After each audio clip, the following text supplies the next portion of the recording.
sans toi, Saint-Esprit de Dieu. Nous avons vu quelques attributs de Dieu. Dieu est saint.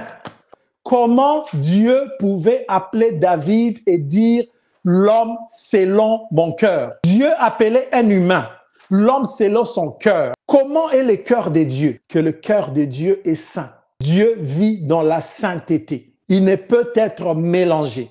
Il est saint. Nous avons vu que le cœur de Dieu est sincère. Dieu n'est pas un homme pour mentir, ni un fils de l'homme pour se repentir, nous dit la Bible. Il est sincère lorsqu'il te dit, lorsqu'il nous dit que c'est A, c'est effectivement A. Si c'est B, c'est effectivement B. Si Dieu te dit qu'il va te bénir, oui, il a dit à Abraham qu'il va le bénir et il a effectivement béni Abraham. Tous les peuples de la terre seront bénis par toi. Il ne ment pas. Donc, Dieu est saint, Dieu est sincère. Si Dieu dit qu'il va te punir, sache-le qu'il va te punir. Si Dieu dit que choisis la vie et non la mort, et toi tu choisis la mort, sache-le que tu vas mourir. Tu vas mourir. Parce que Dieu est sincère. Il ne fait pas des cache-cache. Mais la parole de Dieu dit dans Jean que lorsque Dieu a dit, a témoigné que celui-là est mon fils, sur qui j'ai mis toute mon affection. La foule a entendu des tonnerres, alors que Dieu disait, celui-là est mon fils, en qui j'ai mis toute mon affection. Donc, ça veut dire que Dieu peut parler et tu n'entends pas. Tu entends autre chose. Mais ce que tu entends, c'est parce que tu n'es pas connecté, on le verra. Nous avons vu que Dieu est juste. Juste, ça veut dire, lorsque Dieu dit que tu es dans la fausseté, tu l'es réellement. Tu as un bon cœur, tu l'es réellement. Il a trouvé plaisir dans ce que tu fais, c'est vrai. Lorsque Dieu dit aussi que tout ce que tu fais, c'est de la religion, sache-le que c'est vraiment de la religion. Que tout ce que tu fais, c'est pour blanchir un tombeau dehors, alors qu'en dedans de toi, c'est des ossements. Et tu comprends ce que je dis, et tu sais ce que tu as fait hier, c'est réellement ça. Lorsque tes pensées sont impures et que Dieu voit tes pensées impures et il te dit que tes pensées sont impures, c'est que c'est réellement impur. Dieu est miséricordieux. Ça veut dire, si Dieu te dit que tu es pardonné pour quelque chose, lorsque tu as fait du mal, tu reviens et que Dieu te pardonne, c'est que tu es réellement pardonné. Personne ne peut plus te condamner. Vous n'êtes plus condamné lorsque Dieu a dit qu'il vous a pardonné. Pardonne-nous nos offenses comme nous nous pardonnons à ceux qui nous ont offensés. Lorsque Dieu te pardonne, tu es réellement pardonné, même si tu es condamné par les hommes.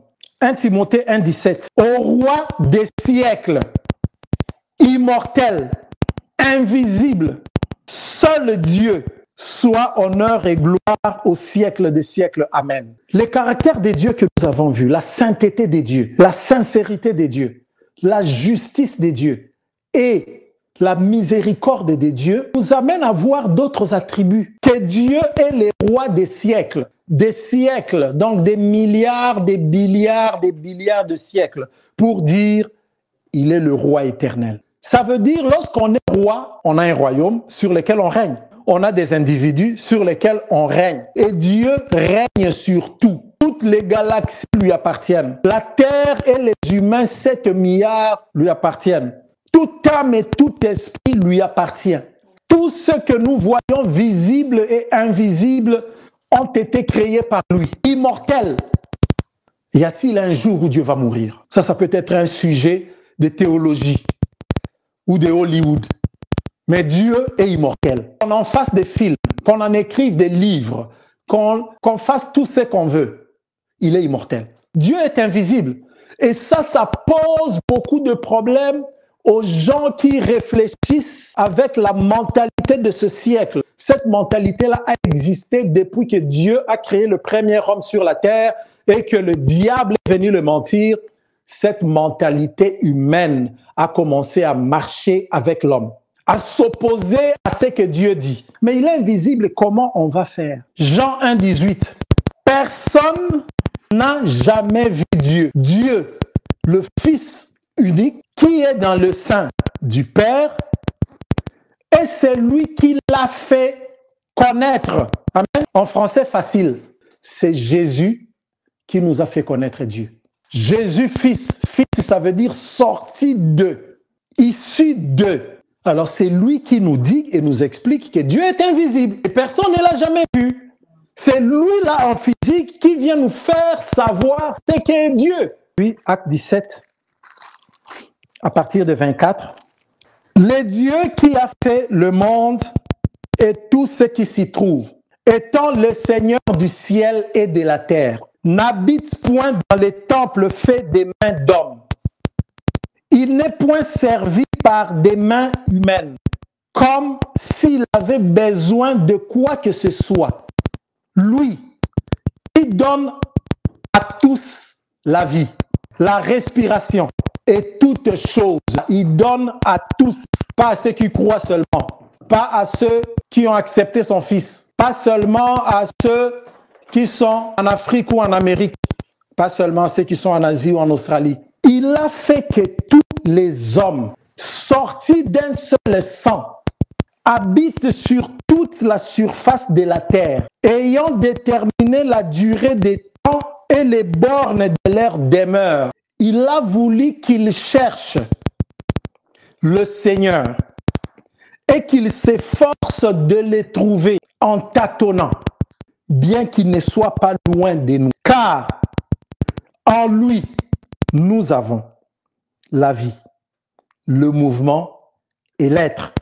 C'est ce qu'ont dit aussi quelques-uns de vos poètes, de qui nous sommes la race. 29. Ainsi donc, étant la race de Dieu, puisque nous tous, nous avons été créés à l'image de Dieu, puisque nous tous, nous sommes sortis de Dieu, c'est pourquoi nous sommes de la race de Dieu.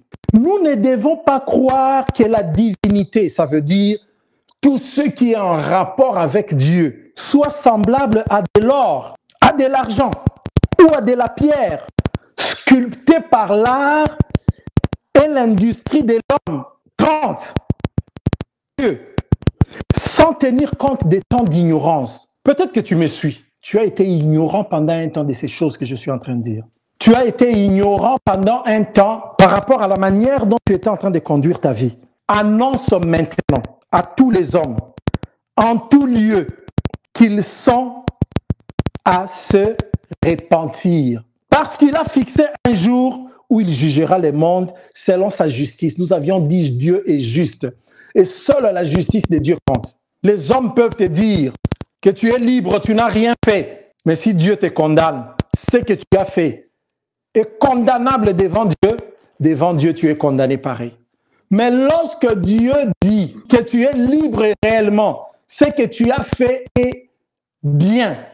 Même si la justice humaine t'arrête, il y aura un jour lorsque nous nous tiendrons tous devant le Seigneur et les juges qui t'avaient jugé lorsque tu étais en vie. Et nous-mêmes, et toi-même, vous vous rendrez compte que, cette histoire-là, les juges avaient mal fait. Donc c'est toi qui avais raison. Il y aura un jour où ça va arriver. Parce qu'il a fixé un jour où il jugera les mondes selon la justice, par l'homme qu'il a désigné. C'est dont il a donné à tous une preuve certaine en les ressuscitant des morts. Amen. Dieu est Seigneur du ciel et de la terre. Ça veut dire c'est lui à qui nous devons tous obéissance. Qu'on soit parti à Mars, qu'on soit parti dans l'apaisanteur, qu'on soit chef d'État, Premier ministre, qu'on soit roi, Dieu est votre Seigneur. Amen. Ça veut dire c'est lui à qui tout homme doit obéir. Même si tu ne crois pas, tu dis, moi, je l'ignore. Je l'ignore, je sais que au fond de toi, tu sais qu'il y a tellement de choses que tu ne comprends pas. Pas de fois, tu t'es dit, ça, je ne comprends pas. Mais j'évite de penser à Dieu. Parce que si je pense à Dieu, il faut que dans mon esprit, je le considère comme Seigneur. Mais que tu le considères ou pas, il est Seigneur. Un jour, tu te tiendras devant lui. Dieu n'a besoin de personne pour vivre. Il n'a même pas besoin de moi pour que je prêche la parole de Dieu, pour que lui soit Dieu. Avant que je ne naisse, il l'était. Avant que tu ne naisses, il l'était. Avant qu'on ne découvre les planètes Mars, et puis qu'on nous dise qu'il y a 9 planètes sur le système solaire, et puis qu'on nous dit, ah non, vous savez, je ne sais pas, Pluton, là, ce n'est pas une planète. Malgré la science va changer comme ça, Dieu reste Dieu. Il n'a pas besoin de mon service pour que lui soit Dieu. Je pense qu'on se comprend. Les gens peuvent philosopher. Ils peuvent dire comment ça s'est passé. Ils peuvent vouloir comprendre c'est quoi. Ils peuvent dire, ah, mais c'est que les gens s'est mariés entre eux comme frères. Oui. Ils peuvent dire, mais comment c'est pas écrit Caïn, lorsqu'il a été chassé, il est allé dans une autre ville. Les gens peuvent se poser des questions par rapport à leur intelligence limitée, par rapport à notre intelligence limitée. Mais Dieu a créé le monde à partir d'un seul homme. C'est pourquoi il est dit d'un seul sang. Tu blesses toute personne, son sang est rouge. Tu demandes à toute personne de toute espèce, nous tous nous rêvons. Nous tous, nous avons 2 yeux, un nez, 2 narines, une bouche. C'est un peu ce que je dis, l'histoire ici, pour moi, de profiter pour parler de l'histoire de l'argile et du potier. L'histoire de l'argile et du potier, c'est celui-ci. Un jour, Dieu a dit à un prophète qui s'appelle Jérémie, va dans la maison du potier et observe. Qu'est-ce qu'il a vu? Que le potier prenait l'argile sans forme. Il mettait sur sa surface de travail. Il tournait avec le pied et il travaillait l'argile. Il donnait la forme avec ses mains et ses doigts.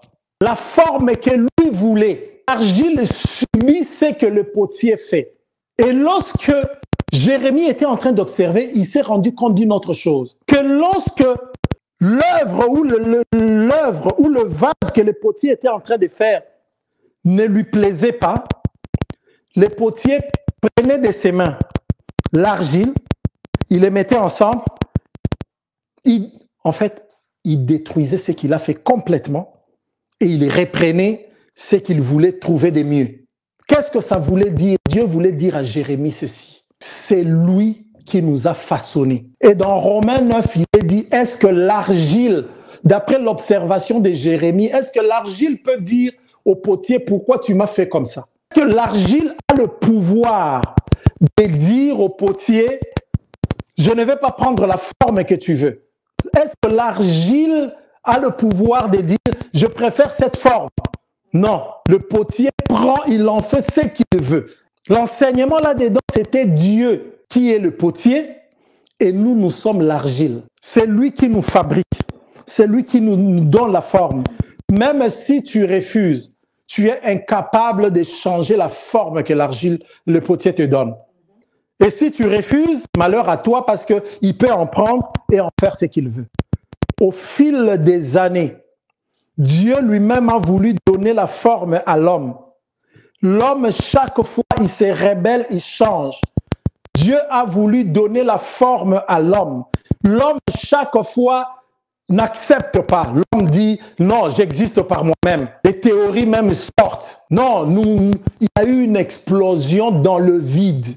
Et quelqu'un était en train de se dire, c'est parce que peut-être on n'a pas le temps de réfléchir plus loin. Et cet auteur-là disait, la théorie du Big Bang, c'est comme mettre une bombe dans un avion, un Airbus 380, qui décolle seul, sans pilote, automatique. On met une bombe dedans, ça monte jusqu'à un certain niveau, ça explose. Ce qui tombe de cette explosion-là, c'est un iPhone 12 qui tombe de cette explosion, un iPhone 12. Ce qui tombe de cette explosion-là, c'est un Tesla avec une Google Maps qui se conduit seul. C'est un peu ça.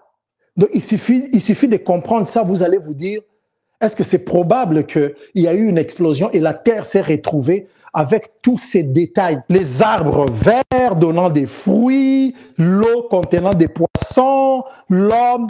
Est-ce que les planètes en train de tourner dans un sens et d'autres même dans un sens anti-horaire?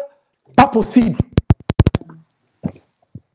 Et le verset 27 nous dit, le fait qu'il nous a créés, le fait qu'il nous a donné. Et j'aime parler de l'histoire des potiers. Il faut qu'on le cherche. Qu'on le cherche. Dieu a prévu que les hommes le cherchent.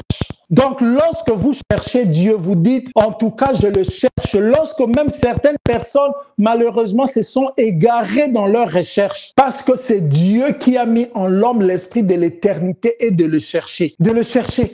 On dit bien qu'il ne soit pas loin. de le chercher, même en tâtonnant. Même en tâtonnant. Tâtonner, ça veut dire lorsqu'on n'est pas sûr. Tâton, lorsqu'on n'est pas sûr. Si, ça veut dire il y a certaines personnes qui se sont retrouvées devant des statues. Et puis, lorsqu'on se rend compte que en lisant la parole de Dieu et devant les statues, des statues muettes, un prophète disait même, ils n'ont même pas de voix, pas de gosier pour produire un son. Ils n'ont même pas d'oreilles pour entendre, même pas la bouche pour parler, même pas des yeux pour voir. Tu te retrouves là-dedans et puis tu te rends compte que c'est pas ça. Mais dans mon esprit, on me dit qu'il y a un Dieu qui existe. Tu laisses ça, tu dis ça, c'est tellement faux. Tu vas chercher, tu l'atteins.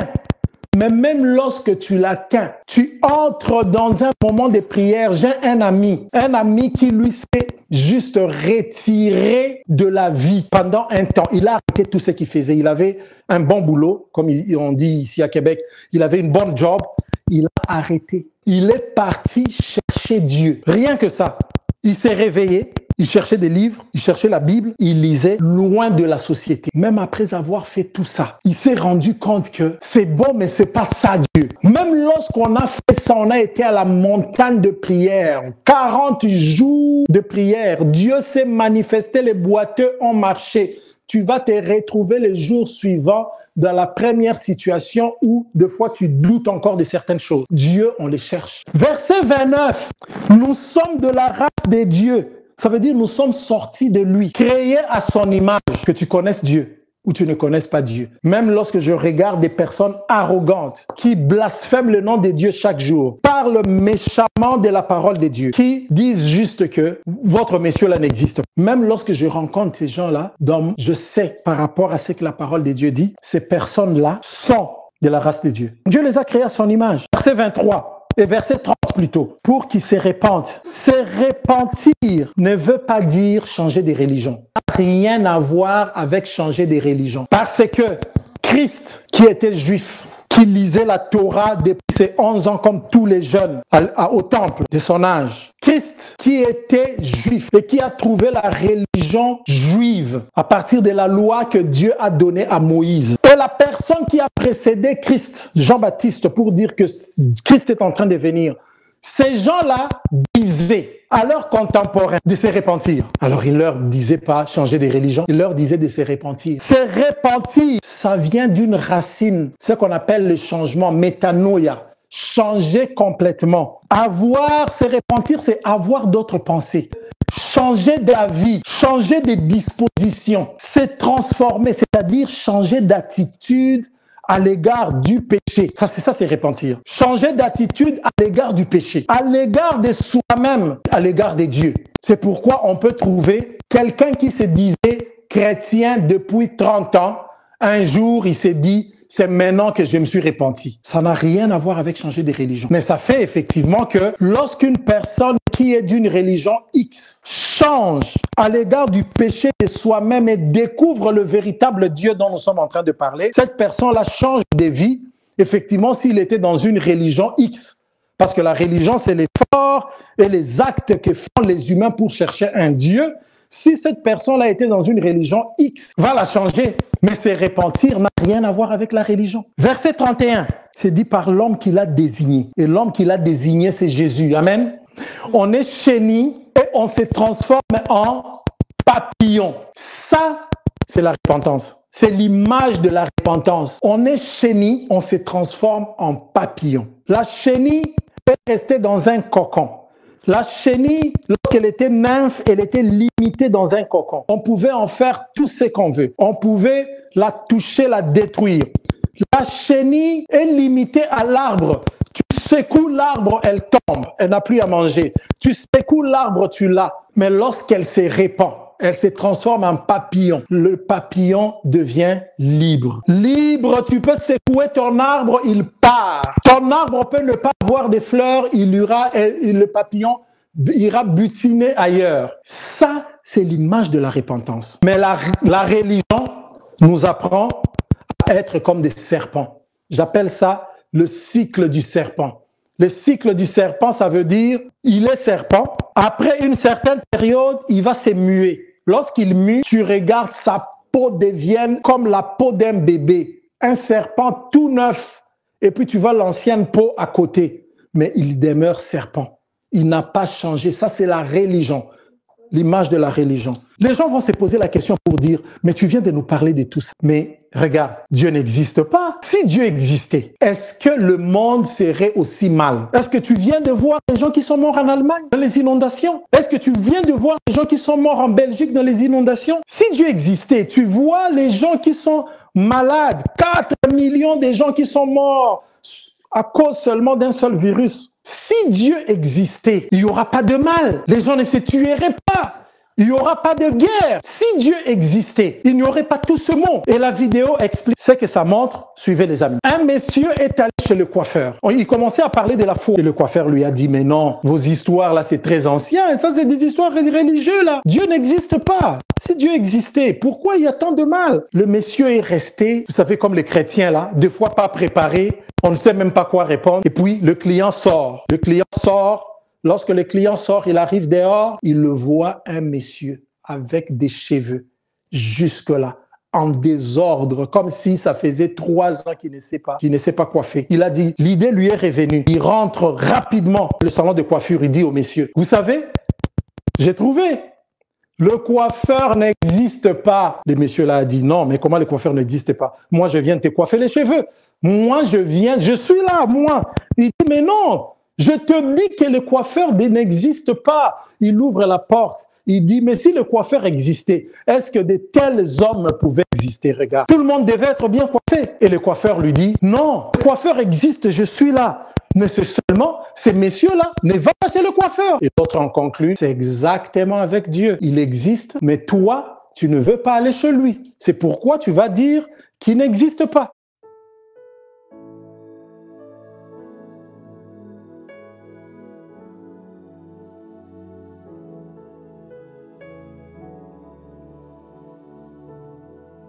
Nous ne pouvons rien faire sans toi, Saint-Esprit de Dieu.